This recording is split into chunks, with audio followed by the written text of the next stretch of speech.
Hi guys, आज की video में व्हाट्सएप की 3 न्यू अपकमिंग फीचर्स के बारे में बताने वाला हूं जो आपकी व्हाट्सएप में बहुत ही जल्द ऐड कर दी जाएंगी। तो आप भी अगर व्हाट्सएप की अपकमिंग अपडेट्स के बारे में जानना चाहते हैं तो आपने इस चैनल को सब्सक्राइब कर देना और साथ में बेल आइकन के ऊपर क्लिक करके ऑन कर देना है। तो आओ यार शुरू करते हैं बिना किसी बकचोदी के। नंबर 1, बहुत जल्द आपकी व्हाट्सएप में एक नया फीचर देखने को मिलेगा जिसके ज़रिए आप अपनी किसी भी वीडियो के किसी भी पार्ट का स्क्रीनशॉट लेके या अपनी किसी भी इमेज का व्हाट्सएप में रहते हुए स्टिकर बना सकते हैं। अब आपको स्टिकर बनाने के लिए अलग से कोई भी एप्लीकेशन डाउनलोड करने की ज़रूरत नहीं, आपको आपकी व्हाट्सएप के अंदर ही ये एक नया फीचर मिल जाएगा जिसके ज़रिए आप अपनी फ़ोटो के या फिर किसी भी फ़ोटो का स्टिकर बहुत ही इजी से बना सकते हैं।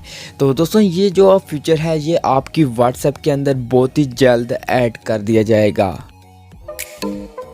आपने व्हाट्सएप पर किसी को मैसेज भेजा और आपको उस मैसेज में कोई मिस्टेक नज़र आई या फिर ये ख्याल आया कि ये मैसेज ऐसे नहीं ऐसे लिखना था, फिर आप उस मैसेज को डिलीट कर देते हैं और दोबारा मैसेज टाइप करके आप भेज देते हैं। लेकिन दोस्तों आपको अब मैसेज डिलीट करने की ज़रूरत नहीं, अब आपको व्हाट्सएप के अंदर ये एक नया आपको फीचर मिलेगा कि आप उसी मैसेज को जो आपने मैसेज किया होगा आप उस मैसेज को एडिट कर सकते हैं।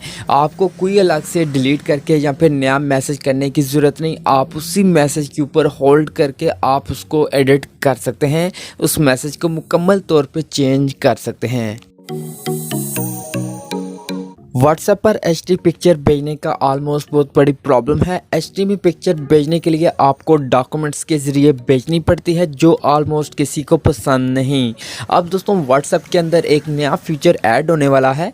इस फीचर के ऐड होने के बाद आप जिस किसी को भी फ़ोटो शेयर करते हैं तो आपको ऊपर मेन्यू के अंदर एक ऑप्शन मिलेगा एचडी का, आप उसको सेलेक्ट करके आप किसी को भी फ़ोटो शेयर करते हैं तो उस फ़ोटो की क्वालिटी ख़राब नहीं होगी बल्कि एचडी क्वालिटी के अंदर आपका जो फ़ोटो होगा वो आगे की तरफ जाएगा। तो ये भी फीचर बहुत ही जल्द आपकी व्हाट्सएप के अंदर मिल जाएगा। मज़ीद और अपकमिंग फीचर्स के बारे में जानने के लिए आपने इस चैनल को सब्सक्राइब कर देना है और साथ में बेल के ऊपर क्लिक करके ऑन कर देना है।